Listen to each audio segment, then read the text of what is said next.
اور ان پر ابلیس نے اپنے گمان کو سچ کر دکھایا۔ غدیر کے دن جب حضور اکرم صلی اللہ علیہ وآلہ وسلم نے حضرت علی بن ابی طالب علیہ السلام کا ہاتھ پکڑ کر من کنت مولا فہذا علی مولا کا اعلان کیا تو ابلیس ملعون نے اپنے لشکر میں ایک بہت بڑی چیخ ماری، تو اس کی چیخ سن کر خشکی اور تری میں موجود جتنے شیطان تھے سب کے سب اس کے پاس حاضر ہو گئے اور اس سے کہا کہ اے ہمارے سردار و آقا، تیرے اوپر کون سی مصیبت نازل ہوئی ہے جس کی وجہ سے تو نے اس قدر زوردار چیخ ماری ہے؟ ہم نے اس سے پہلے کبھی تیری اس طرح کی چیخ نہیں سنی، ہم سب تیری اس چیخ کی وجہ سے وحشت زدہ ہو گئے ہیں۔ ابلیس ملعون نے ان سے کہا کہ اس نبی صلی اللہ علیہ وآلہ وسلم نے وہ کام کر دیا ہے کہ اگر یہ پورا ہو گیا تو پھر کبھی خدا کی نافرمانی نہیں ہو سکے گی۔ انہوں نے کہا کہ اے ہمارے سردار، تم نے آدم علیہ السلام کے ساتھ جو کیا تھا وہی ان کے ساتھ بھی کرو۔ بس جب منافقوں نے کہا کہ محمد صلی اللہ علیہ وآلہ وسلم اپنی خواہشات اور مرضی سے بولتے جاتے ہیں تو ایک نے دوسرے سے کہا کہ دیکھو، تم دیکھ نہیں رہے کہ کس طرح اس کی آنکھیں اس کے سر میں چکرا رہی ہیں کیونکہ وہ مجنون ہو چکا ہے، نعوذ باللہ۔ اس سے مراد رسول خدا صلی اللہ علیہ وآلہ وسلم تھے۔ یہ سننے کے بعد ابلیس نے دوبارہ چیخ ماری جس کی وجہ سے اس کے سارے شیطان مضطرب ہو گئے اور اس نے ان سے کہا کہ کیا تم جانتے ہو کہ میں نے آدم علیہ السلام کے ساتھ اس سے قبل کیا کیا تھا؟ سب نے کہا کہ ہاں، مگر آدم علیہ السلام نے اللہ سے کیا ہوا عہد توڑا تھا لیکن اپنے رب کا کفر نہیں کیا تھا۔ لیکن یہاں لوگ اپنے رب اور اس کے رسول سے کیا ہوا نہ صرف عہد توڑیں گے بلکہ یہ رسول اکرم صلی اللہ علیہ وآلہ وسلم کا انکار اور کفر بھی کریں گے۔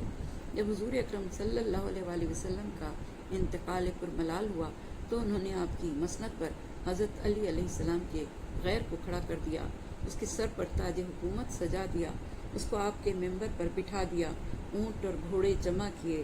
ابلیس نے اپنے ساتھیوں سے کہا کہ خوشیاں مناؤ کیونکہ اب خدا کی عبادت نہیں ہوگی، اس لیے کہ امام برحق کی امامت کو غصب کر لیا گیا ہے۔ امام محمد باقر علیہ السلام نے اس آیت کی تلاوت فرمائی اور تحقیق ابلیس کا گمان ان کے بارے میں سچ ہوا، بس سب نے اس کی اطاعت کی سوائے مومنین کی ایک جماعت کے۔ آیت نمبر 20۔ آپ نے فرمایا مومنین سے مراد امیر المومنین علی بن ابی طالب علیہ السلام کے شیعہ ہیں، اور شیطان کو ان پر اختیار حاصل نہ ہوتا، مگر ہم یہ جاننا چاہتے ہیں کہ کون آخرت پر ایمان رکھتا ہے اور کون اس کی طرف سے شک میں مبتلا ہے، اور آپ کا پروردگار ہر شے کا نگراں ہے۔ آیت نمبر 21۔ اس آیت میں خدا نے ابلیس کے وسوسوں اور ان لوگوں کے بارے میں جو اس کے اثر کا شکار ہو جاتے ہیں اور جو اس کے اثر و نفوذ سے باہر رہتے ہیں کی طرف اشارہ کر کے فرمایا ہے کہ شیطان کا ان پر کوئی تسلط اور قابو نہیں تھا، وہ کسی کو اپنی پیروی پر مجبور نہیں کر سکتا تھا۔ یہ ہم ہی ہیں جو اسے اپنے اندر داخل ہونے کی اجازت دیتے ہیں اور مملکت بدن کی سرحدوں کو عبور کرنے کے بعد دل میں داخل ہونے کا پروانہ اس کے لیے جاری کرتے ہیں۔ یہ وہی چیز ہے جسے قرآن پاک دوسری جگہ پر خود شیطان کی زبان سے نقل کر رہا ہے کہ میرا تم پر کوئی تسلط تو نہیں تھا سوائے اس کے کہ میں نے تمہیں دعوت دی اور تم نے بھی میری دعوت کو قبول کر لیا۔ سورہ ابراہیم کی آیت نمبر 22۔ لیکن یہ بات صاف طور پر ظاہر ہے کہ ہوا پرست اور بے ایمان لوگوں کی طرف سے اس کی دعوت قبول ہو جانے کے بعد وہ آرام سے نہیں بیٹھتا بلکہ اپنے غلبے اور تسلط کی بنیادوں کو ان پر مستحکم کر لیتا ہے۔ اسی لیے آیت کے آخر میں ارشاد ہوا کہ ابلیس کو اس کے وسوسوں سے آزاد چھوڑ دینے کا مقصد یہ تھا کہ آخرت پر ایمان لانے والے اور شک میں پڑے ہوئے بے ایمان لوگ الگ الگ پہچانے جائیں۔ خدا ہر بات سے آگاہ ہے، اس بنا پر اس نے کہا ہم جان لیں، اور اس جملے کا مفہوم یہ ہے کہ وہ پہچانے جائیں، ان کے لیے میدان امتحان فراہم ہو، شیطانی وسوسے اور خواہشات نفسانی کا آغاز ہو، تاکہ ہر شخص جو کچھ اپنے اندر رکھتا ہے اپنے ارادے اور اختیار کی پوری آزادی کے ساتھ اسے باہر نکال دے اور خدا کا علم تحقیقی عینی حاصل کر لے، کیونکہ جب تک خارج میں کوئی عمل انجام نہ پائے اس وقت تک نہ عذاب دیا جا سکتا ہے اور نہ ثواب۔ آیت کے آخر میں ارشاد ہے اور تیرا پروردگار ہر چیز کا محافظ اور نگہبان ہے، تاکہ شیطان کے پیروکار یہ تصور نہ کر لیں کہ ان کے اعمال و گفتار میں سے کوئی چیز اس جہاں میں ختم ہو جائے گی؟ کیا خدا اس کو فراموش کر دے گا؟ خدا ہر چیز کی قیامت کے دن تک کے لیے حفاظت کرتا ہے اور ہر چیز اس کے پاس تحریر ہے۔ اور پھر اگلی آیت میں ارشاد ہوتا ہے کہ کہہ دو جن کو تم خدا کے سوا اپنا معبود خیال کرتے ہو انہیں پکارو۔ وہ ذرہ بھر چیز کے مالک نہیں ہیں، نہ آسمانوں میں نہ زمین میں، اور نہ ہی ان دونوں میں ان کی کوئی شرکت ہے، اور نہ ہی ان میں کوئی ان کا مددگار ہے۔ اللہ کے ہاں کسی کی شفاعت فائدہ مند نہیں ہوگی سوائے اس کے کہ جسے اللہ نے اجازت دی ہو، یہاں تک کہ جب ان کے دلوں سے پریشانی دور ہوگی تو وہ کہیں گے کہ تمہارے رب نے کیا فرمایا ہے؟ تو وہ جواب دیں گے کہ جو کچھ کہا ہے حق کہا ہے، اور وہ بلند و بالا اور بزرگ و برتر ہے۔ آیت نمبر 23۔ حضرت عیسیٰ علیہ السلام کے بعد اور حضرت محمد مصطفیٰ صلی اللہ علیہ وآلہ وسلم کے پاس وحی آنے تک اہل آسمان نے وحی کو نہیں سنا تھا۔ جب حضرت جبرائیل علیہ السلام قرآن کی وحی لے کر حضور اکرم صلی اللہ علیہ وآلہ وسلم کے پاس آنے لگے تو اہل آسمان نے وحی کی آواز یوں سنی جیسے ہتھوڑا کسی چٹان پر لگا ہے۔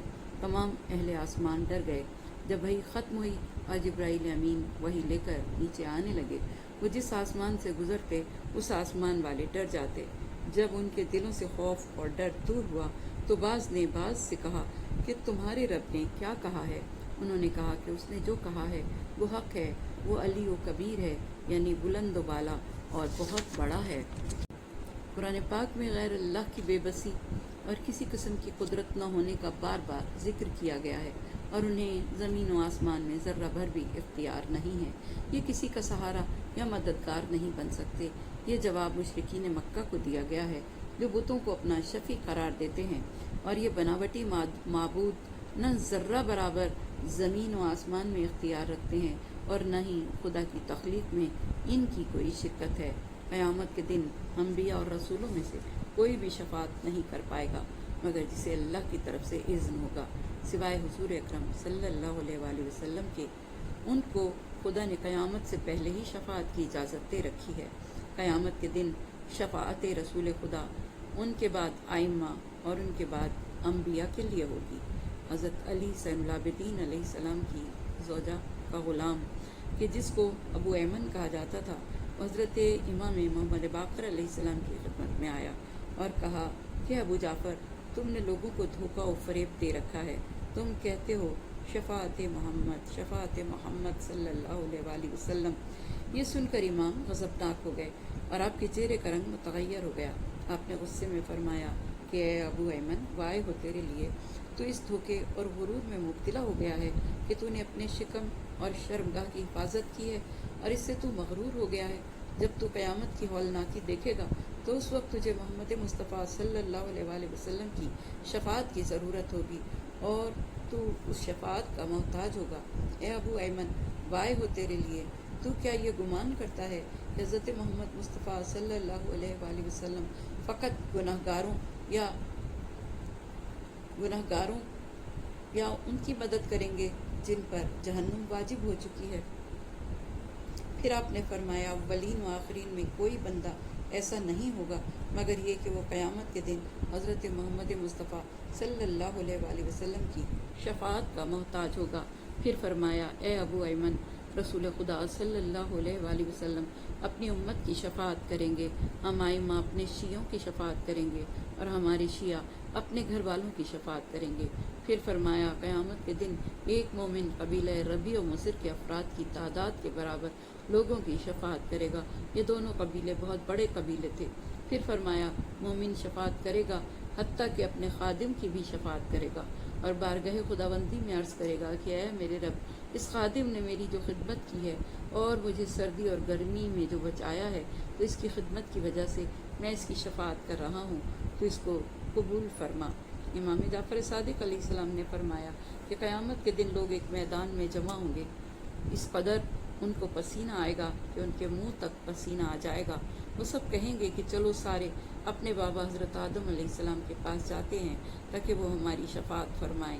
وہ سب حضرت آدم علیہ السلام کے پاس آئیں گے اور عرض کریں گے کہ آپ رب کے سامنے ہماری شفاعت فرمائیں۔ تو حضرت آدم علیہ السلام فرمائیں گے